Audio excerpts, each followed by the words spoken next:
번동평화교회는 하나님이 참 사랑하시는 교회입니다. 그것은 제가 번동평화교회에 와서 사랑을 많이 받았기 때문입니다. 42년 된 교회지만 제가 초대 목사로 들어와서 31년을 사역을 했습니다. 이 번동이 본래 번리라고 하는 동네였는데 엄청 가난했습니다. 정말 달동네가 대부분이었고, 그리고 비닐하우스, 비만 오면 질퍽질퍽하는, 신방 갔다 오면 완전히 신발을 다 버릴 정도로 그러한 지역이었는데, 번동평화교회에 와서 예수님이 누구신지, 예수님의 성품을 닮아가는 삶에 사실은 많이 힘을 썼습니다. 그래서 섬김이라고 하는 단어를 제일 중요시 여겼고, 그리고 거기에 따라오는 인내라고 하는 단어도 상당히 중요시 여겼습니다. 우리 번동평화교회는 세 번의 사실 과정을 겪어왔습니다. 건축을 2번 해야 했고, 또 땅도 새로 준비해야 됐고, 그런 과정 속에서 성도들이 함께하는 그 섬김은 저에게는 굉장한 은혜였습니다.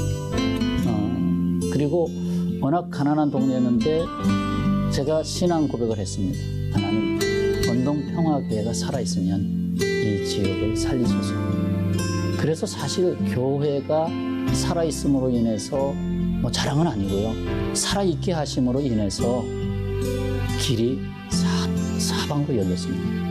그리고 정말 강북구에 좋은 시설들이 다 들어왔어요. 그래서 아시다시피 북서울 꿈의 숲이 여기서 걸어서 5분밖에 안 갑니다. 그리고 앞에 마음껏 뛰어놀 수 있는 구민운동장이 바로 100m 앞에 있고요. 그리고 정보 도서관도 있고, 또 웰빙 센터도 있고, 참 번동이 살기 좋은 동네가 됐어요. 그러면서 저는 목회의 두 기도, 말씀과 기도로 거룩하여진다. 거룩이라고 하는 건 결국 하나님을 닮아가는 거거든요. 어떻게 하면 예수님을 닮아가게 할 것인가? 예수님의 성품이 표현되지 않는 만약에 부흥이 있다면 그건 아니라고 생각해요. 그래서 어떻게든지 예수님을 닮아가는 사람을 만드는 거, 이것을 우리 교회만이 아니라 이제 점차로 이웃 속에 있는 교회로서의 과정을 자꾸 도전하고 밟아가려고 그렇게 애를 쓰고 있어요. 이제는 사실 지난주에도 그 항존직 선거를 했어요. 그래서 그분들에게 읽을 책을 2가지를 최소한 먼저 선정을 해줬는데, 하나는 밖으로 나가는 교회 선정을 해줬어요. 그래서 이제는 교회가 조금 더 바깥으로 나가는 교회로서의 사명을 여러분들이 이제 감당해야 됩니다. 이제 피택을 받은 여러분들이 감당해야 된다. 나는 교회를 다음 세대까지 수용할 수 있는 그러한 하나의 그냥 몸을 만들었다면, 내용, 그 안에 들어갈 내용과 바깥으로 들고 나갈 수 있는 것은 이제부터 또 해야 된다라고 하는 것을 가르치고 있고, 그렇게 해야만 교회가 되지 않겠나 생각하고 있습니다. 우리는 42년 동안 번동과 함께 살아왔습니다. 번동의 아픔과 성장과 많은 변화 속에서 우리 번동평화교회는 그 한가운데에서 자리를 지켜왔습니다. 늘 이 종이 고백했듯이 교회가 살면 그 지역이 산다라고 하는 신앙 고백이 사실로 늘 체험되어 왔습니다. 교회가 존재하는 이유는 우리가 구원 안에 있듯이 또한 세상을 구원하기 위한 것입니다. 세상이 죽었다는 것을 알기 때문에 세상을 구원하시기 위해서 구주 예수님은 죽으셔야만 했습니다. 세상을 위해 존재할 수 없는 교회가 있다면 더 이상 교회가 될 수가 없습니다. 오늘 우리는 다시금 교회 창립 감사 주일을 맞이했습니다. 우리가 잘 먹고 잘 살기 위해서 여기 있는 것이 아닙니다. 번동을 구원하고 사마리아 이웃을 구원하고 땅끝까지 이르러 구원을 완성하여 주님 오시는 날을 준비하기 위해서 우리가 여기 있는 것입니다. 오늘 말씀은 선한 사마리아인의 이야기로부터 문을 열겠습니다.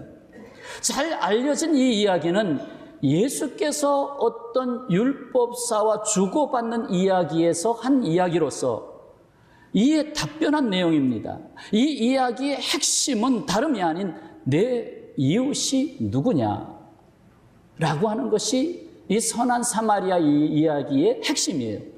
어떤 사람이 길을 가다가 강도를 만났죠. 그래서 옷도 다 벗김을 당하고 너무 심하게 맞아서 거반 죽게 되었습니다. 그리고 버려졌습니다. 마침 한 제사장이 그 길로 가다가 오늘 본문 말씀에 보면 명확하게 쓰여 있기를 보고 피하여 지나갔다.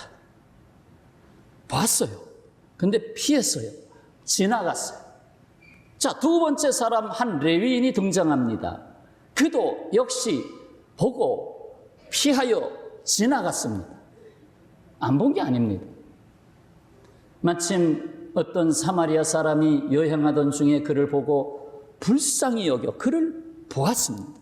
보고 불쌍히 여겨 그에게 다가갔습니다. 그리고 그에게 필요한 조치를 취하게 됩니다. 하나는 이 선한 사마리아인은 도움이 필요한 사람을 피하지 않았다.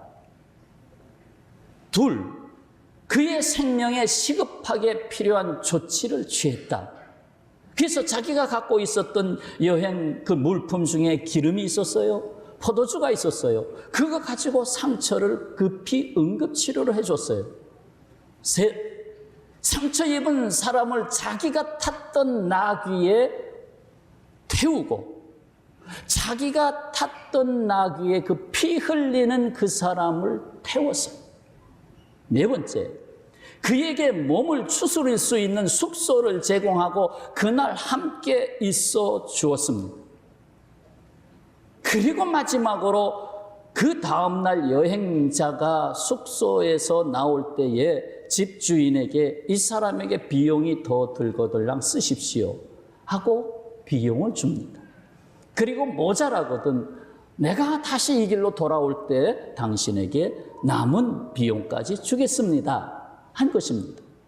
사실 마지막 돈은 마지막 것이었어요. 그 앞에 네 가지가 지나갔어요. 돈이 없어도 네 가지는 할 수 있었어요. 그러나 앞에 등장한 제사장 레위인은 그 네 가지조차도 하지 않은 사람이에요. 예수께서 이 선한 사마리아 사람의 이야기를 사랑하라는 계명이 무엇인지를 너무 잘 알고 있는 이 율법 교사에게 들려주시고는 물으셨어요. 이 세 사람 중에 누가 강도 만난 자의 이웃이 되겠느냐? 이 율법사는 정답을 제시하죠. 자비를 베푼 자니이다. 이 예수께서 마지막으로 그에게 던져주신 말씀은 무엇입니까?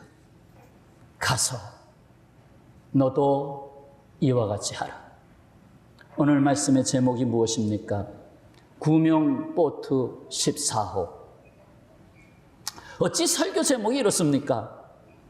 1912년 4월 14일이었습니다. 2223명이 승선한 타이타닉호. 첫 항해로 영국을 떠나 뉴욕으로 가던 중에 빙산과 충돌하여 침몰하죠. 1514명이 사망했습니다. 구명정은 모두 20개. 더 태울 수도 있었는데 구명정마저 침몰할까 봐 속히 침몰해 가는 그 타이타닉호를 두고 점점 구명정들은 멀리 떠나갔습니다. 여기 구명보트 14호가 있었습니다. 5등 항해사 해럴드 로우는 달리 생각하고 달리 행동했습니다. 그는 많은 승객들 다른 보트에 옮겨 태웠습니다. 이미 배에서 멀어졌으니까 이제 조금 안전해졌어요. 그래서 다른 구명정 보트에 몇 사람씩 이렇게 더 태웠어요. 태우고 그 구명정을 비우고는 다시 침몰해가는 타이타닉호를 향하여 되돌아갑니다. 영하 2도의 찬 바닷물은 30분을 견디지 못합니다. 대부분 5분 이내에 심장마비에 걸려 죽기도 합니다. 이 구명보트 14호는 생존자 4명을 구했습니다. 4명이라는 소중한 사람을 구했습니다. 그래서 구명보트 14호는 그 이후로 세상을 구원하기 위하여 세상으로 나아가는 교회의 이름으로 사용되었습니다. 구명보트 14호는 교회의 별명이다. 둥글게 생긴 지구는 계속 돌고 있습니다. 지금 나에게 비추고 있는 태양빛은 오늘 밤에는 저 지구 반대편에 있는 사람들에게 비춰질 것입니다. 나는 그만 여기 서서 나의 자리만 고집하며 살았습니다. 둥글게 생긴 지구 뒤편에도 우리가 사랑해야 할 사람이 있다는 것을 생각조차 못했습니다. 어쩌면 할 여력도 갖지 못했습니다. 더욱이 이 지구촌은 마치 타이타닉호가 갑자기 나타난 빙산에 부딪혀 침몰한 것과 같은 위기에 처해 있고 고통하며 신음하고 있다고 할 수 있습니다. 구명보트 14호가 필요합니다.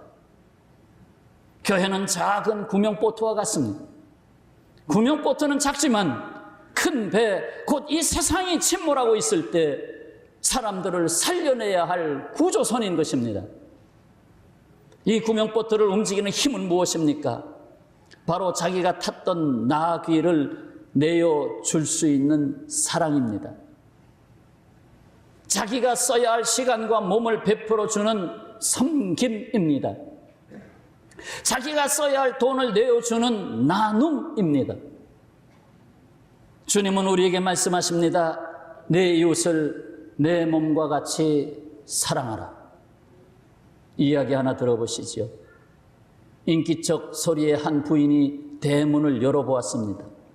백발이 성한 노인 3사람이 서 있었습니다. 그래서 아이고 들어오시죠. 친절하게 집으로 들어오도록 권했습니다. 몹시 시장하시죠. 좀 식사라도 하고 가세요. 권했습니다. 그런데 이 노인들이 이구동성으로 말합니다. 우리는 함께 들어갈 수 없습니다. 한 사람밖에 들어가지 못합니다. 부인이 궁금해서 이유를 물었어요. 그러자 그 중에 한 노인이 이렇게 소개를 합니다. 저 친구는 부귀이고요. 또 저 다른 친구는 성공이에요. 그리고 나는 사랑이에요. 들어가서 가족과 의논하시고 이 중에 한 사람만 들어갈 수 있으니 결정해 보세요. 이 이야기를 남편에게 하자 남편은 반색을 하면서 부귀 노인을 드립시다. 좀 부자가 됐으면 좋겠다는 거지. 그러자 부인이 잠깐 고개를 돌리면서 남편을 생각해 봅니다. 아니요. 우리 당신의 사업이 성공해야 되니까 성공 노인을 불러드립시다. 그러자 이 이야기를 듣고 있던 딸이 말합니다. 사랑 노인이 좋지 않을까요?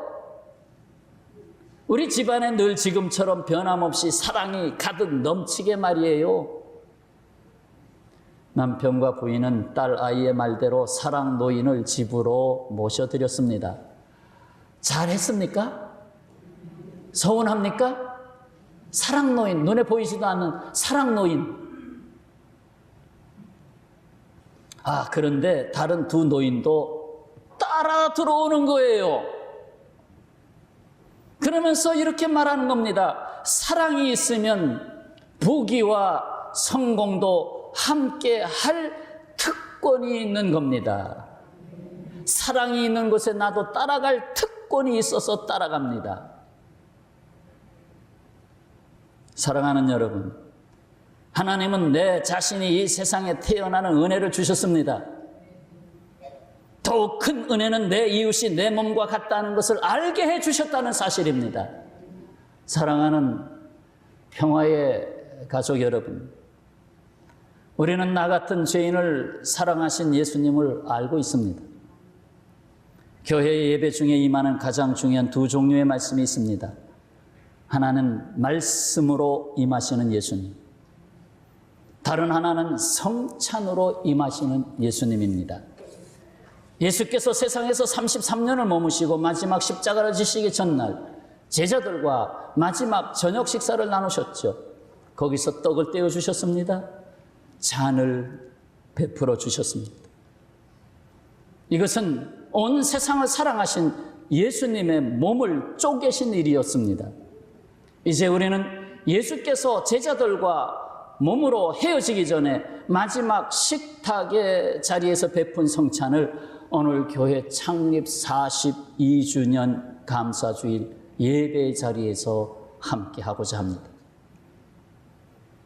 예수께서 당신의 몸을 내어주신 떡과 잔은 우리에게 섬김과 나눔의 본을 보여주신 몸으로 함께 하시는 말씀입니다. 이에 응답합니다. 주여, 내 안에 계신 주여, 내 몸은 주님의 것입니다. 내 안에는 주님의 사랑의 피가 흐르고 있습니다. 주께서 이 몸을 사용하시옵소서.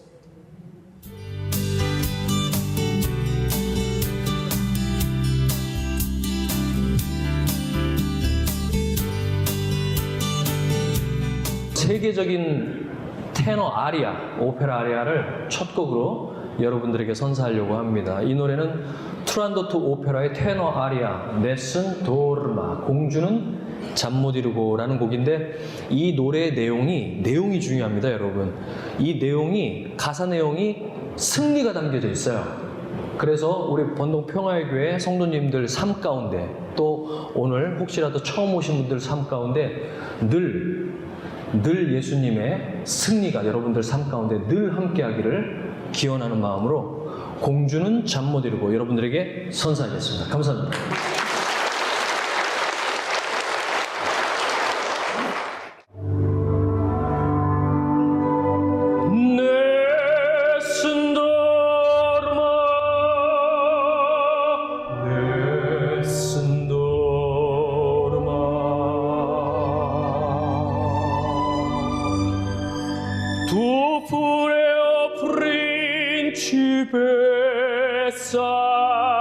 Nella tua fredda stanza guardi le stelle che tremano d'amore e di speranza.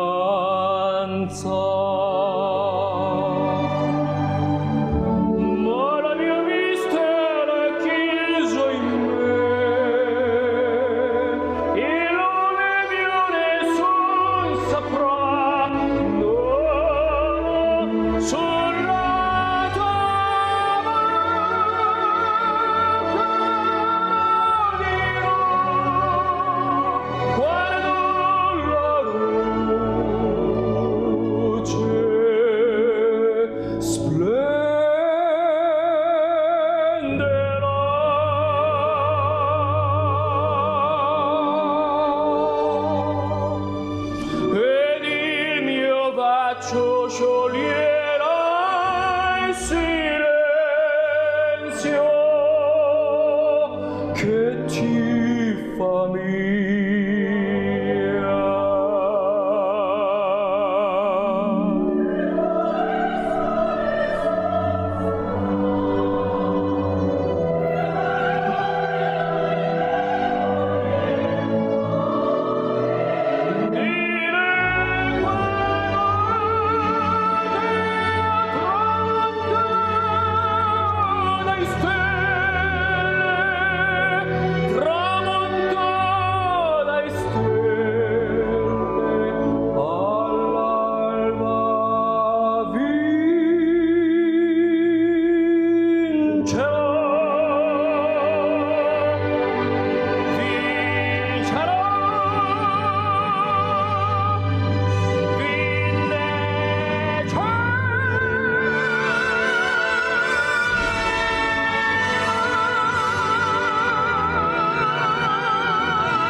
나의 달려갈 길 다가도록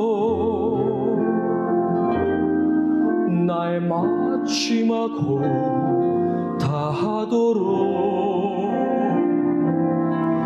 나로 그 십자가 함께 하시니 나의 나 된 것은 다 하나님 은혜라.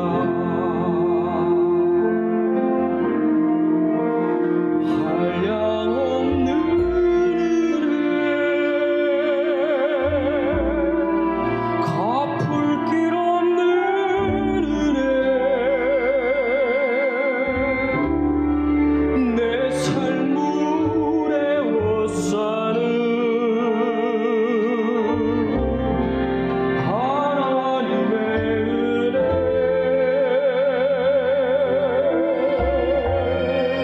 나 주저함 없이 그 땅을 밟음도 나를 붙드시는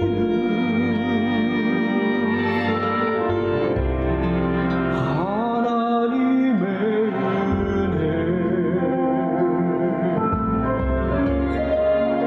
여러분을 지으신 분이 하나님이십니다. 여러분을 부르신 분도 하나님이십니다. 나의 달려갈 길 다가도록 나의 마지막호 다하도록 나로 그 십자가 함께 하시니 나의 나 된 것은 다 하나님 은혜라. 한량없는 은혜 갚을 길 없는 은혜 내 삶을 애워싸는 하나님의 은혜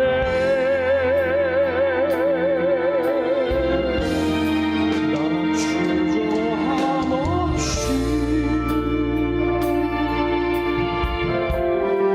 그 땅을 밟음도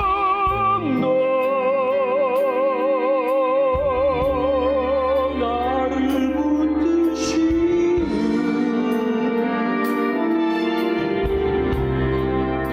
하나님의 은혜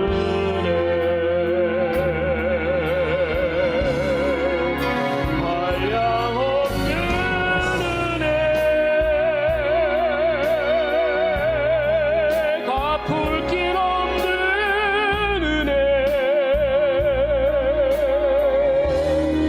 내 삶을 애워싸는 하나님의 은혜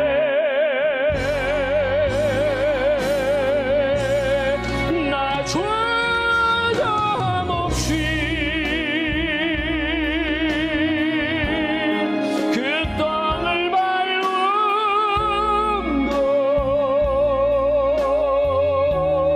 나를 붙드시는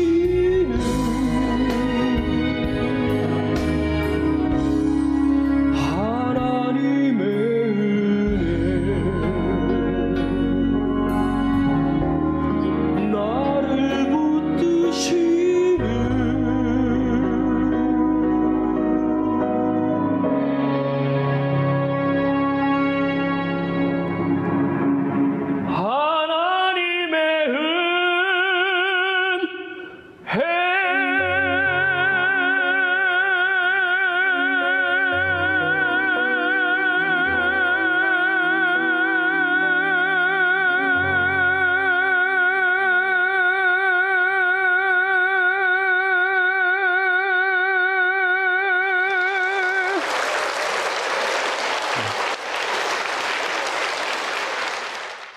특별히 오늘 우리 번덕평화교회 42주년 기념 예배로 드렸는데요. 목사님 말씀으로 또 이렇게 선한 사마리아의 말씀을 가지고 말씀을 들었습니다. 우리가 다 아는 내용이지만은 정말 우리가 이렇게 나누고 섬기고 또 서로 사랑하는 그런 것을 실천하는 것이 너무나 알고는 있지만은 힘들었는데 오늘 또 말씀을 통해서 또 오늘 영상을 통해서 또 간증을 통해서 찬양을 통해서 다시 한번 또 예수님이 나에게 가르쳐 줄 사랑을 또 이웃에게 실천할 수 있는 그런 귀한 마음을 가질 수 있어서 좋았습니다. 오늘 그 주제로 나눔과 선교 이런 내용인데 이 부분은 저희 가정이 좀 중점적으로 생각하고 또 추구하고 있는 이런 주제라고도 할 수 있어요. 그래서 굉장히 마음에 더 깊이 와닿았습니다. 개교회 중심의 부흥과 성장에도 애를 많이 써야 되겠지만 이 나눔 바깥으로 또 해외와 이웃을 향한 이 나눔과 이 선교가 이루어져야만 이 떨어진 그 교회의 신뢰도가 다시 회복되지 않으리라 이런 생각이 들어서 오늘 특별히 더 앞으로 우리 한국교회가 이 부분에 굉장히 중점적으로 해 나가야 될 그런 사항이라고 생각합니다.